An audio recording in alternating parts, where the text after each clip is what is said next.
Tōkyō Story has a very simple message. Time waits for no one. Along with the passage of time, changes take shape, and nothing is quite as contrasting as the changes inside human beings over the course of a life. Despite our best efforts to be thoughtful, human beings are often careless. We neglect our responsibilities to even those closest to us, because we would rather avoid the burden of expectations. Or as Roger Ebert put it in his review, quote, "It isn't that our lives keep us too busy for our families. It's that we've arranged them to protect us from having to deal with big questions of love, work, and death. We escape into truisms, small talk, and distractions, given the opportunity at a family gathering to share our hopes and disappointments. We talk about the weather and watch TV. Humans are clumsy," says Roger. Yasujiro Ozu, as director, however, is never careless. The lives of these wonderful human characters are documented in a meticulously observant way. Ozu uses his trademark camera placement to put the human subject in central view, showing them in an honest, intimate light with all of their virtues and faults. The way he directs conversations is unorthodox. He often places his subjects adjacent to one another, instead of conforming to the 180-degree rule of aligning actors on either side of an imaginary line. He doesn't attempt to pit one perspective against another. He allows the characters to converse in a natural way, finishing their thoughts without interruption, with important statements delivered directly into the eye of the camera, as if burying their souls. Although action is rather minimal in Tōkyō Story, there is no minor detail. The camera seldom moves from its axis, but every shot has an idea. Even the static shots that linger without express sentiment attached are worth an entire script of words. Indeed, almost nothing of plot significance occurs during the first half of Tōkyō Story. There isn't much of a plot at all. It's the story of our lives. As Lindsay Anderson put it, it has an effect on us, our ordinary lives, as if they're only 2 inches off the ground. The meaning of Tōkyō Story can best be explained through examining the 2 eternal optimists in the film.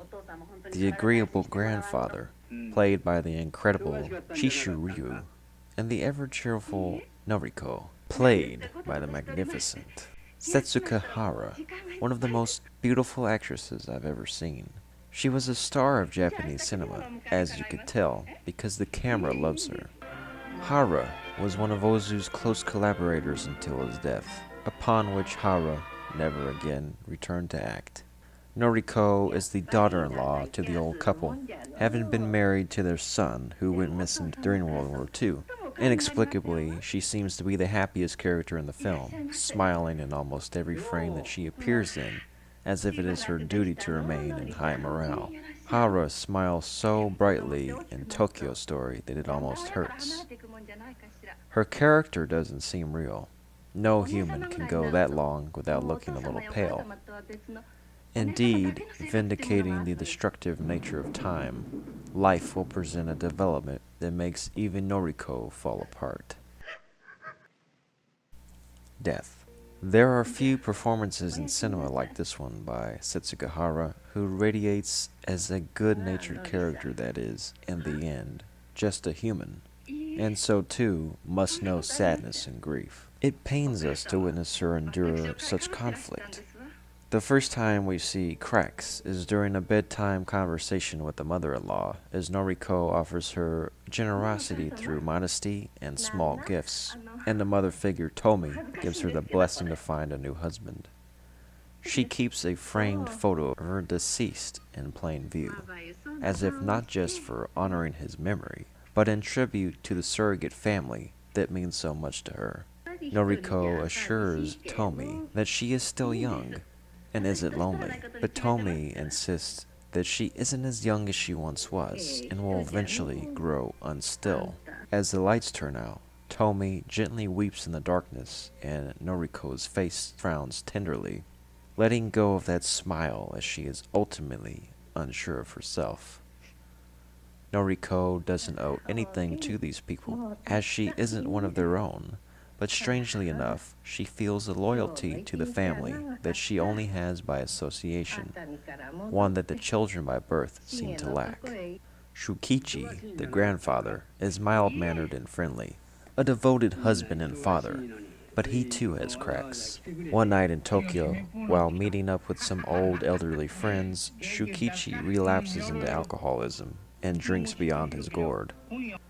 He debates his friend on the subject of their adult children and their lack of accomplishments, regarding his son's underachievement, which is blamed on lack of opportunity. Quote, "My son says that there are too many people in Tokyo," the friend says.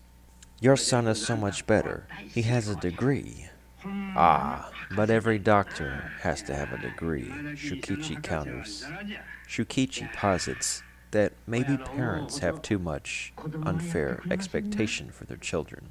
In his example, he talks about going to see his son, thinking that he should be proud of him as a physician, only to realize that his son doesn't have residency at a big hospital, but is simply a neighborhood doctor on call. "At least my son isn't likely to wind up murdering his own dad, like some of the younger generation have been known to do these days," finishes the friend. The two men then stumble home drunk and take refuge in the beauty salon of Shukichi's daughter, to her inconvenience. We learn that in his younger days, Shukichi was a drunk, but had let that go to keep the family together. The cycle is reversed, and the child must look after the parent. Shukichi has a revelation of honesty with his wife when they discuss whether they like their children or their grandchildren more. Both agree that they prefer their children. The grandchildren have no intention of wasting time getting to know their elders. When one of the kids has his desk moved to accommodate the grandparents' living quarters, he complains to his mother that he won't be able to study for school. The mother calls his bluff, saying that he never studies anyway. He just doesn't want to be inconvenienced by visitors. The adult children are the same way. Poor hosts, they end up finding excuses for how they will be too busy to entertain the parents. They are grown and have their own lives. They don't want to be looked after any more than the grandchildren do, nor do they want more people to babysit themselves. Disappointment is a huge part of life, and a major theme of Tokyo Story. One of the most emotional and honest scenes ever filmed contains this exchange between Noriko, an unmarried daughter, Kyoko, who never left home. Kyoko finds her siblings selfish for leaving so soon after the matriarch Tomi's funeral. There's the youngest son, Keizo, who was late on the train from Osaka and missed the death of his mother. Was this untimely absence an honest oversight, or mere indifference? The irony in Kyoko's disappointment with her brothers and sister is that she is observing just the fact that had been discussed earlier, about children not living up to the wish fulfillment of their parents. Kyoko is angered by the behavior of the other children, but she is surprised when Noriko comes to their defense, reasoning that everyone is self-absorbed at times, as part of the human nature, and one day may come when even Noriko, too, grows distant from Shukichi. After all, Noriko is the one with the least responsibility in the family, hence the least distraction, but that could always change. Here, even the optimist admits that she isn't sure things will remain as they've always been. Isn't life a disappointment? Asks Kyoko, rhetorically. Yes. Yes, it is. Noriko answers anyway, with a smile. For the second time, we see Noriko break character. In what is one of the great confessions in all of film, Noriko admits to her father figure that she doesn't always think of his lost son, Shoji. Her heart seems to be longing for something. She is selfish. Shukichi lets Noriko off the hook, telling her that she is an honest woman with a good heart, also echoing his late wife by encouraging her to find a new husband and stop wasting away. He tells Noriko that Tomi thought very highly of her, but too highly. Noriko corrects him. Tomi said, "She has never met a nicer woman. It's strange. You're not even our blood relative, yet you've done more for us than anyone. Thank you." It's such a powerful scene between two amazing actors revealing truth about us all. We are all human and we all feel. One cannot wear a mask all the time. There has to be time to breathe. Shukichi reassures Noriko that it is okay for her to feel like she deserve something more. He gives a keepsake to Noriko, a pocket watch to remember Tomi by. Maybe there's still time for her to start anew.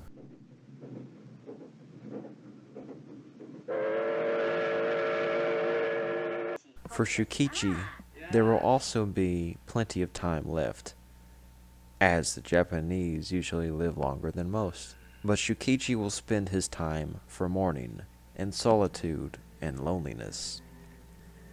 Will he resume drinking himself to death? Will Noriko find true happiness? The final shot features a boat leaving the harbor, sailing into open waters. An earlier sequence was similar, but it showed two boats passing each other, as if one boat was coming to relieve the other of its duty. This time, there is but one boat, and it continues on its journey. Life can be slow, and occasionally waves will rock the boat, but we must keep on sailing. It's the nature of humans that, like time, we keep on moving. Tokyo Story is one of the greatest films in cinema, one of the greatest, most universal stories, a movie that will stand the test of time.